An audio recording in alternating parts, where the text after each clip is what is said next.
आज मुझसे किसी ने प्रश्न किया कि महाराज जी, क्या अपने आचार्य, अपने संप्रदाय के आचार्य की ही कथा सुननी चाहिए, दूसरे की नहीं? ऐसा बिल्कुल नहीं, सबकी कथा सुनो।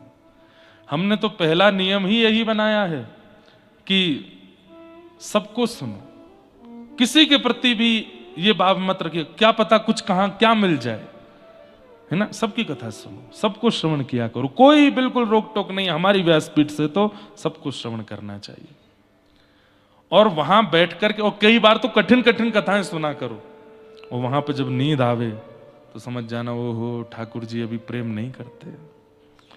कथा में, सत्संग में मेरी रुचि। चैतन्य महाप्रभु के चरित्र में एक बात आती है कि एक बार किसी ऐसे की कथा चल रही थी, ज्यादा विद्वान नहीं था, महाप्रभु जी पहुंच गए और इतना भावुक हुए, उसकी कथा में इतना भावुक हुए, रो रो करके बेहाल हो गए। और जब जब वो कृष्ण नाम कहता तो दोनों भुजा उठा करके नृत्य की स्थिति में आ जाते। बाकी सब लोग बोले ऐसा तो कुछ नहीं सुना रहे, ये तो बड़ी सामान्य सी बात कर रहे हैं। और महाप्रभु जी की दशा देखो। लोगों को कथा के स्तर से पता चलता है।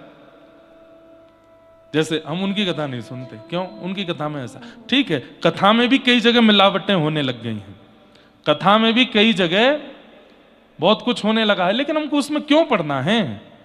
वहां पर भी कृष्ण नाम तो बोला ही जा रहा है ना, राधा नाम तो बोला ही जा रहा है ना, नारायण नाम तो बोला ही जा रहा है ना। नाम सुन लो, कोई बात नहीं, कथा में सार नहीं तो नाम तो बोला जा रहा है, नाम तो सार युक्त है ना, उसको सुन लो। पर यह प्रमाण है कि आप कथा में रुचिकर होके बैठते हैं तो ठाकुर जी आपसे प्रेम करते। और कथा में रुचि नहीं बनती है तो इसका मतलब आप जो भी क्रिया कर रहे हो सब केवल श्रम है, ठाकुर जी प्रसन्न नहीं है। तो चौथा लक्षण नाथ की प्राप्ति करने वाले में जो नहीं होना चाहिए वो कि कथा में मन ना लगना। मन लगाओ। अच्छा, मन कब लगता है? जब पता चल जाए कि वस्तु मेरा कल्याण करने वाली है तो मन लगता है। जैसे भोजन की भूख होती है तो भोजन करने में बड़ा मन लगता है। कभी कढ़ी से खाएंगे, कभी दाल से खाएंगे, बीच में अचार भी लगा लेंगे, पापड़ लाओ, पापड़ खाएंगे। कुछ मिष्ठान नहीं है क्या? मिष्ठान नहीं है? हाँ, अरे वाह, गुलाब जामुन लाओ। आंवले का अचार होता, आनंद आ जाता, वो भी खा रहे हैं। टेंटी का अचार, अरे वाह भैया, तुमने तो आनंद कर दिया, लाओ। जब पता चलता है कि इससे मैं तृप्त हो जाऊंगा, इससे मुझे सुख मिलेगा, आनंद मिलेगा, तो भोजन में कितनी रुचि बनती है। ऐसे ही जब हमें यह पता चल जाए कि कथा मेरा कल्याण करने वाली है, मेरे जीवन का उद्देश्य जो भगवत प्राप्ति है वो इसी से ही मिलने वाला है, तो कैसे नहीं बनेगी रुचि? बनेगी, निश्चित बनेगी। इसलिए पहले कथा को अति आवश्यक बनाइए, फिर कथा सुनने जाइए, तब मन लगेगा, नहीं तो नहीं लगेगा।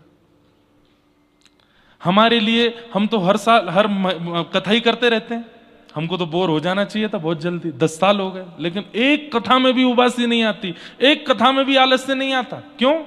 क्योंकि पता है कि इसी से ही मेरे गिरधर प्रसन्न होंगे। अब धीरे धीरे जब से हम व्यस्त हो गए, हम लाल जी की बहुत सेवा नहीं कर पाते। अभी भी लाल जी वृंदावन में, जबकि इस कथा के मुख्य यजमान वही हैं। आपको पता है, हमारे जो कथा के यजमान हैं, इन्होंने कार्ड में भी मुख्य आयोजक प्यारे श्री राधा गिरधर लाल, वही आयोजक हैं, बढ़िया आयोजक हैं, घर में बैठे हैं। लेकिन एक बात बोलूं, हमको ऐसा लगता है कि जो नहीं आए, इतनी दुर्गमता का अनुभव नहीं करना पड़ा, इतनी मार्ग की और फ्लाइट के खर्चे ऐसे वैसे, उसका वो बेचारे बैठे हैं, बढ़िया हैं। नहीं, 43 डिग्री सेल्सियस है वहां पे, और यहां पे अभी भी शायद 8 या 9 होगा।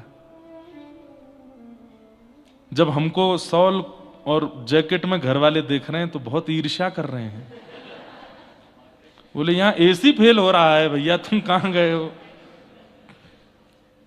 परसों मैं फोन पे बात कर रहा था घर पर रात्रि, तो मैंने बताया, मैंने कि यहाँ हाईएस्ट टेम्परेचर पहुंचा है। बोले अच्छा कितना? मैंने 11। बोले ऐसा फोन काट दो।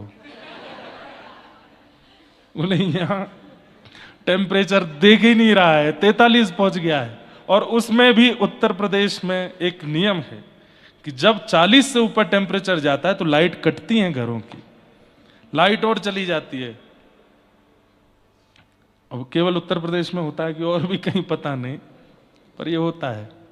सर्दियों में लाइट नहीं जाती हमारे भारत में, गर्मियों में लाइट जाती है।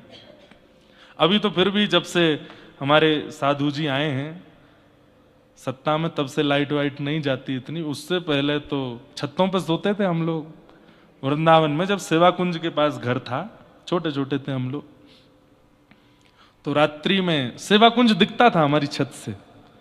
जहां रात्रि जाना अलाउ नहीं है वहीं हम लोग सोते थे। रात भर सब बच्चे ऐसे, वो जो घर की दीवार होती वहां पर ऐसे बैठ जाते थे, वो सुन घुंघरू की आवाज आई क्या, ऐसे हम लोग सब अनुभव करते थे। सेवा कुंज में बहुत आनंद होता था। हमारे आचार्य जी इनकी तो गोद में खेले हैं, हमारे चक्रपाणी जी महाराज, हमारे राम साय त्रिपाठी जी, ये सब इनकी गोद में खेले हैं हम, और इन्हीं सबके आशीर्वाद से आज कथा कर रहे हैं। सेवा कुंज वाले घर में तब रहते थे, आप भी वहीं विराजते थे।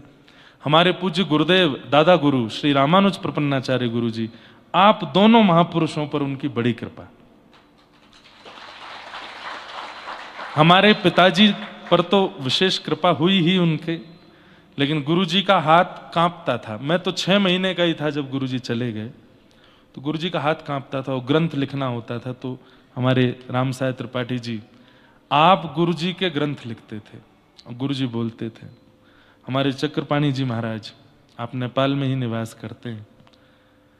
अभी माता पिता सेवा के कारण आपका नियम छूट गया, नहीं तो कितने वर्ष आप 6 महीना बद्रिकाश्रम रहते थे और 6 महीना घर रहते थे और अपने पांडित्य क्रम में रहते थे। अभी 2-3 साल से शायद नहीं जा पा रहे हैं, पिछले साल गए थे। 6 महीना बद्रीनाथ ही रहते हैं, और नहीं बताना चाहिए मुझे, लेकिन इनको अनुभव हुआ है ठाकुर जी का। 6 महीना बद्रिकाश्रम रहे। 24 घंटे इनको दे दीजिए, बस ऐसा कहते हैं, उनको 24 घंटे दे दीजिए, मतलब हर दिन 1 घंटा 2 घंटा ऐसे करके 24 दे दो, धारा प्रवाह संस्कृत बोलना सिखा देंगे आपको। ऐसे अद्भुत हमारे आचार्य जी। और राम साय त्रिपाठी जी तो डॉक्टरेट हैं, आप पीएचडी कर चुके हैं। कौन सा विषय था आपका? संस्कृत व्याकरण पर पीएचडी है। सोचो, ऐसे आचार्य बैठे होंगे ऊपर, तो फिर चेला क्या करेगा? तो सब कृपा है। तो हम क्या निवेदन कर रहे थे, किस बात पर चल रही थी सारी बातें हैं? चौथा लक्षण, मन ना लगना कथा में। तो लगाइए। बात चल रही थी टेम्परेचर के पीछे। तो नाथ की प्राप्ति में जो लक्षण है, उनमें चौथा लक्षण है कथा में मन ना लगना। उसको लगाइए। और वो कब लगेगा? जब कथा से हमें यह पता चल जाए कि यही मुझे हरि प्राप्त कराने वाली। प्रभु चरित्र सुनवे को रसिया, राम लखन सीता मन बसिया। हनुमान जी जानते हैं यही है, ये कथा ही है जो मुझे राम जी से और मिला सकती है, इसलिए साकेत नहीं गए। यत्र यत्र रघुनाथ कीर्तनम तत्र तत्र कृतमस्तकांजलिम वाष्पवारि परिपूर्ण लोचनम मारुतिम नमत राक्षसांतकम। यत्र यत्र रघुनाथ कीर्तनम, जहां भी राघव जी की माधव जी की कथा होती है, हनुमान जी आते हैं। हमें नहीं पता चलता, पर इस कथा में भी आए होंगे। अधिक मास, पुरुषोत्तम मास, बहुत कथाएं चल रही होंगी, पर हनुमान जी भी सोचते होंगे भाई इतनी भीड़ भाड़ है सब जगह, कहां चलें? तो पता चला होगा मुक्तिनाथ में एक ही कथा चल रही है अब। एक कथा और चल रही है रामानुज कोट में, वो तो मास कथा चल रही है। एक आचार्य जी यही नेपाल के ही कथा कर रहे हैं वहां पर। साप्ताहिक कथा हिंदी भाषा में तो यही चल रही है। हनुमान जी बोल रहे होंगे कि चलो वहीं चलते हैं, आके बैठ जाते होंगे चुपचाप, हमको नहीं पता चलता है, और वो निश्चित सुनते हैं। और आप क्या कहेंगे? आज से सुन रहे हैं, 3 युग से सुन रहे हैं। वो कथाएं वो कितनी बार सुन चुके हैं। अरे वक्ता के पास भी वो विषय नहीं होगा जो हनुमान जी पर है, लेकिन फिर भी दीन बन के जाते हैं, कथा सुनते हैं। और रोते रहते हैं। प्रमाण क्या है कि हनुमान जी कथा में बैठे होंगे तो उनका प्रमाण क्या है कि कौन से हैं हनुमान जी? बोले जितनी देर कथा चलती है, वाष्पवारी परिपूर्ण लोचन, आंखें भरी ही रहती हैं, नेत्रों से आंसू ही गिरते रहते हैं, वही हैं हनुमान। तो चौथा लक्षण क्या है? मुक्ति की प्राप्ति। अब विषय बार बार नहीं बोलूंगा मैं पूर्व का, मुक्ति और नाथ दो में चल रही है बात। नाथ की प्राप्ति करने वालों में यह चौथा लक्षण नहीं होना चाहिए। कथा में मन लगाओ। पांचवा लक्षण, नाथ की प्राप्ति किसको नहीं होती है? द्विजद्रोही। द्विजद्रोही, द्विज का अर्थ मैंने बताया, जिसके दो जन्म होते हैं। वो ब्राह्मण है और वो भक्त है। भक्त, संत, साधु, हरिजन, इनका जो द्रोह करते हैं, ब्राह्मण का जो द्रोह करते हैं, विप्रों का जो द्रोह करते हैं, ऐसे को नाथ की प्राप्ति नहीं होती। इसलिए भूल करके भी कभी वैष्णव अपराध, द्विज अपराध मत कीजिए। आपका एक अपराध आपकी जीवन भर की सारी भक्ति को सिमट करके गंगा में प्रवाहित कर देता है, नहीं मिलने देगा ठाकुर जी से। इसलिए वैष्णव अपराध मत किए। और अपराध तीन प्रकार से होता है, मनसा, वाचा, कर्मणा। मन से भी अपराध होता है। आपने केवल कोई बात सुन ली किसी की और तुरंत उसके बारे में अनर्गल विचार करने लगे, अरे हाँ हमको लग तो रहा था, ऐसा ही है, ये मानसिक अपराध हो गया। बोल दिया, किसी चार आदमी से जाके कह और दिया, ये वाचिक अपराध हो गया। और फिर सन्मुख आकर के उनका अपमान कर दिया, ये कार्मिक अपराध हो गया। मनसा, वाचा, कर्मणा, तीनों प्रकार से अपराध बिल्कुल मत कीजिए। हम कह रहे हैं भैया तुम्हारे सामने वैष्णव के लाख अवगुण प्रकट कर दिए जाएं, फिर भी उनके प्रति अपराध बुद्धि मत रखो। तिलकधारी हैं, कंठीधारी हैं, भगवत यश गाते हैं, भगवत यश सुनते हैं, भगवत कीर्तन करते हैं, चाहे उनके बारे में अब दुनिया चाहे जो कहे, वो मेरे आचार्य हैं, वो मेरे हरि के प्रिय हैं और हरि के प्रिय मुझे प्रिय हैं। द्विज द्रोह नहीं करना है, ये पांचवा लक्षण नाथ की प्राप्ति करने वाले में नहीं होना चाहिए। छठवां लक्षण नाथ प्राप्ति में जो विघ्न डालता है, लोभ। लोभ सदा दूसरे की वस्तु पर ही होता है, दूसरे की वस्तु पर ही हमारा चित्त जाता है और उसे अपना बनाने की इच्छा हो जाती है, वही लोभ है। पाप के बाप का नाम है लोभ। पाप के पिताजी हैं, पिताजी मतलब इन्हीं से ही जन्म होता है लोभ का, पाप का, लोभ से। लोभ नहीं करना है। एक बहुत सुंदर कथा कल आचार्य जी सुना रहे थे हमको कि एक राजा थे, उनकी एक घर में कोई संतान का जन्म नहीं हुआ। ध्यान से सुनना। उनके एक पुरोहित जी थे, उनमें थोड़ा सा लोभ आ गया था। लोभ किसी में भी आ सकता है, इसलिए कहीं केवल पुरोहित कर्म करने वाले या ब्राह्मणों के लिए ही हम कह रहे हैं ऐसा मत सोचिएगा, लोभ किसी में भी आ जाता है। तो एक राजा थे, बहुत संपन्न थे, बहुत संपत्ति थी उनके पास, लेकिन कुल में कोई वंशधर नहीं था आगे। अपने पुरोहित जी से कहते थे कि कुछ अनुष्ठान कीजिए, कुछ यज्ञ कीजिए, घर में कोई तो बालक संतान हो, और पुत्र ना भी हो, पुत्री हो जाए तो फिर पुत्री का जिससे विवाह करेंगे उसको अपना राज्य दे देंगे। तो खूब अनुष्ठान आदि किए, लेकिन भाई समय से पूर्व कुछ नहीं मिलता, समय होने पर ही सब मिलता है। एक समय आया और रानी गर्भवती हुई और उनके गर्भ से बड़े शुभ समय पर एक पुत्री ने जन्म लिया। पुत्री के जन्म का समय लिख लिया गया और उससे पूरी कुंडली बनाई उस पुत्री की। और कुंडली जब बनाई गई तो उस कुंडली में एक ऐसा योग था कि वो पुत्री, वो कन्या जहां रहेगी वहां लक्ष्मी की वर्षा हुआ करेगी। मतलब यदि वो राजा के पास रहेगी तो राजा संपन्न होगा, और जब उसका विवाह हो जाएगा तो जिस घर में विवाह होगा वहां कोई कमी नहीं रहेगी। साक्षात लक्ष्मी ही है। लेकिन पुरोहित जी ने क्या सोचा, राजा पे ऑलरेडी इतनी संपत्ति है, हम लोगों की हालत इतनी ज्यादा अच्छी नहीं है, कैसे भी अगर ये कन्या मेरे पास आ जाए तो मेरे घर में खूब संपत्ति बढ़ेगी। तो उन्होंने कुंडली का फलादेश उल्टा बताया राजा को। क्या कहा, बोले राजन हम आपसे एक बात हाथ जोड़ के प्रार्थना करके कहना चाहते हैं, शुभ चिंतक हैं आपके। बोले बताइए।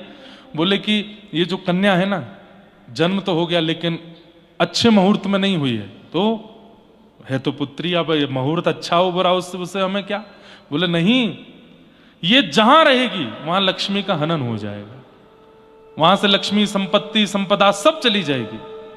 राजन बालक दोबारा हो जाएगा लेकिन संपत्ति चली गई तो, राज्य चला गया तो, महल चला गया तो, सब कुछ चला गया तो फिर क्या करोगे, फिर संतान होकर के भी सुख नहीं मिलेगा। राजा बोले ऐसा मत कहिए, बहुत वर्षों बाद तो घर में आनंद हुआ है। आप बोले कि यही एक उपाय है, इसका त्याग करो। बोले क्या करूं फिर। बोले काम करो, जन्म से लेकर के और कन्या के विवाह तक तुम जितना खर्च करना चाहते हो इसके ऊपर, उतना एक पेटी में भर करके और इस कन्या को उस पेटी में लिटा करके नदी में प्रवाहित कर दो। मतलब जितना खर्चा तुम अपनी पुत्री पर पूरे जीवन करना चाहते हो, उतना एक पेटी में भर के इस कन्या को लिटा के और उसको नदी में प्रवाहित कर दो। आप अपने कर्म से मुक्त हो जाएंगे, कन्यादान तक का सारा धन आप दे दो और इसको नदी में प्रवाहित कर दो, बालक तो दोबारा हो जाएगा। बहुत रोया राजा, सब लोगों की सहमति से। कई बार राजाओं को ऐसे नियम लेने पड़ते हैं और राजा ने कहा ठीक है। वहां उस कन्या को एक पेटी में खूब सारा धन करके, कन्या को लिटा के पेटी बांध करके नदी में प्रवाहित कर दिया। थोड़ी दूर ही, अच्छा यहां पुरोहित जी ने क्या किया, उनका कुछ किलोमीटर दूर गांव था, अपने बच्चों को कहा एक पेटी बहती हुई आएगी, उसको निकाल लेना, संपत्ति की संपत्ति मिलेगी, कन्या भी घर आ जाएगी और इसके आने से तो लक्ष्मी बढ़ेगी बढ़ेगी। लोभ था चित्त में। लेकिन राजा के राजवंश से लेकर के पुरोहित जी के गांव के बीच में एक घटना घटती है। क्या, एक दूसरे नगर का एक राजकुमार था। वो राजकुमार वन में शिकार खेलने के लिए आया था, तभी एक मन चला भालू उसके आगे आ गया और राजकुमार बड़ा बलवान था, उसने उस भालू को जैसे तैसे करके बांध दिया। वो भालू नरभक्षी हो चुका था, बहुत राज्य के लोगों को मार चुका था, उसको सब ढूंढ ही रहे थे। आज राजकुमार ने उसको ढूंढ लिया, राजकुमार ने उस भालू को बांध लिया। अब बांध करके वो सोच ही रहा था क्या करूं क्या करूं। इतने में वो बड़ी पेटी बहती हुई आ रही थी। उस राजकुमार ने पेटी को किनारे किया, बड़ी भारी, खोल के देखा तो असंख्य सोने चांदी हीरे जवाहरात भरे हैं और ऊपर एक छोटी सी लाली लेटी है। उस राजकुमार की कोई बहन नहीं थी। उसने कहा आज विधाता ने मुझे बहन दी है, और देखो बहन आई भी तो कैसे आई, कितनी संपत्ति लेकर के आई है साथ में, अपने जीवन का पूरा निर्वहन, ये तो उसकी कुंडली में ही था, वो जहां जाएगी धन धान्य से भर देगी। राजकुमार ने उसको निकाला, सारा धन संपत्ति जो थी, बोले ये इसी का है, इसी के लिए रहेगा, इससे महल बनवाऊंगा अपनी बहन का, अपने सब सैनिकों का सब धन धान्य ले जाओ। सुनो पेटी खाली करके दे दो। पेटी खाली करके बोले इसमें क्या करूं, बोले इसमें भालू को डालो। बोले ये भालू बहुत उपद्रवी है। हाथ पैर बांध करके भालू के और उसको पेटी में बंद कर दिया। वो कहा बहा दो। आगे पुरोहित जी के बालक खड़े थे, पेटी आ रही होगी बहती हुई, और पुरोहित जी ने कह दिया था खोलना नहीं, चुपचाप, बहुत भारी होगी, 10-5 अपने मित्र भी ले जाना, उठा करके पेटी को मेरे कक्ष में किनारे में धर देना, मैं जब तक नहीं आऊं खोलना नहीं। बालक बोले पिताजी की आज्ञा है। इतनी में पेटी बहती हुई आई विशाल, लगे सब एक साथ नदी में से उसको निकाला, बड़ी भारी, 10-15-20 लोग लगे उसको उठाने में, उठा करके ले गए। बोले पिताजी ने कहा था हमारे कमरे में चुपचाप धर देना, खोलना नहीं। यहां पुरोहित जी सब कार्य करा करके शाम को लौट के आए। पिता कहाँ है पेटी, आपके कमरे में रखी है, बहुत भारी है पिताजी। हाँ भारी तो है। चलो भोजन पानी करके सब सो जाओ। सब सो गए। पुरोहित जी कमरे में गए, जैसे ही पेटी खोली नरभक्षी भालू निकल करके आया, आंखें नोच ली, विदीर्ण कर दिया, नष्ट कर दिया, पूरे परिवार को खत्म कर दिया उसने। पाप के बाप का नाम क्या है? लोभ। और ये लोभ नहीं आना चाहिए। नाथ की प्राप्ति करने वाले में लोभ नहीं होना चाहिए। कितने लक्षण हो गए? 6 लक्षण। 7वां लक्षण क्या है? क्रोध।